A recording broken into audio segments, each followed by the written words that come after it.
First aid skills are so important, particularly for our young people. Please make sure that your child or teenager or university student that they are given and they know exactly what to do if one of their friends has drunk too much, if they have taken some substance and has some sort of a reaction, if they've cut themselves, if they hit their head, have an asthma attack, an anaphylactic reaction, someone starts to have a seizure. All these things are common occurrences with young people out on their own. How would they cope if somebody got hit by a car? They need to know how to keep themselves safe and how to help and what your priorities are. And they absolutely love learning these skills. So there's so many different ways that they can learn with us. They can come on one of our courses here. So they can come and join a socially distanced practical course where we will, give them everything they need and they can go away with their certificate in the hand. Or they can learn it online. And our online courses are also great if they're doing their Duke of Edinburgh. So they can spread the online course over the required amount of time, and as well as being an invaluable life skill, it will also tick all the right boxes for the Duke of Edinburgh skill. It will also prepare them for their expedition as well, so incredibly important and everything that the Duke of Edinburgh is all about. So make sure that they have these skills so that they're a little bit more risk aware when they're out and about. It looks great on their CV, impresses UCAS, and it means that sort of from the transition to year 7, that they have a lot of additional skill to match the responsibility they're going to have when they start to travel to school on their own and be that little bit more independent. As a parent of kids in their 20s now, I've been through that stage where they may push boundaries a little bit, or their friends may push boundaries a little bit, and they do need to be aware of alcohol and how to keep themselves safe on that as well.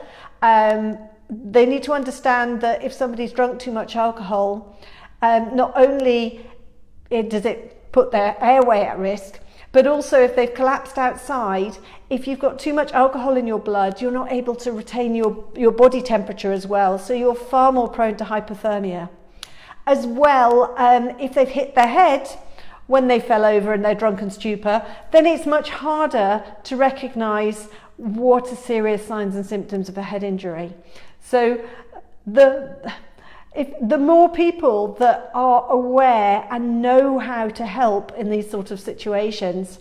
I remember my son, when he was about 14, he was the wine waiter for a friend's 18th, and it turned into a wilder party than the parents anticipated. The parents were upstairs, but they were leaving them to be a bit freer.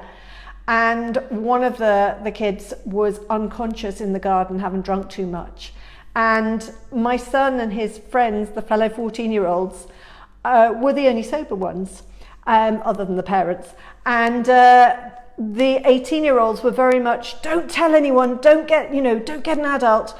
Whereas because these 14-year-olds had had first aid training, they knew that it was serious, they knew that they needed to get adult help, and they did that despite the peer pressure from the older kids that were there.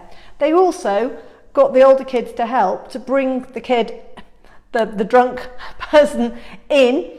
They got an ambulance on the way and they brought the parents down. So they did all the right things, which they wouldn't have necessarily done if they hadn't had the training and knew what was serious and what wasn't.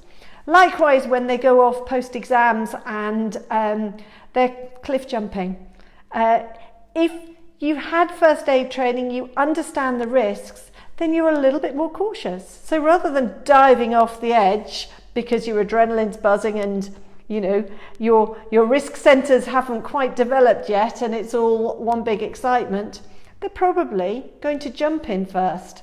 and just make sure they're testing the depth, which could save them a broken neck. So you're giving these children the first aid skills to protect themselves, to protect their friends, and to give you peace of mind as well. So they can learn on a practical course, they can take an online course, they can get a group of their friends together and we'll come to your house and we can run it there. Or we can do a combination, we can do it as an online and a Zoom. Whatever you need, we can make sure that we help you to get these skills, and they will love learning them. It's on the curriculum now, but only 1 hour a year, which isn't a great deal, particularly if it's in a bigger class. Or saying that, we absolutely love teaching it. So make sure that they are given proper first aid training and that they are able to benefit from knowing these skills. So that's Emma Hammett from First Aid for Life and onlinefirstaid.com.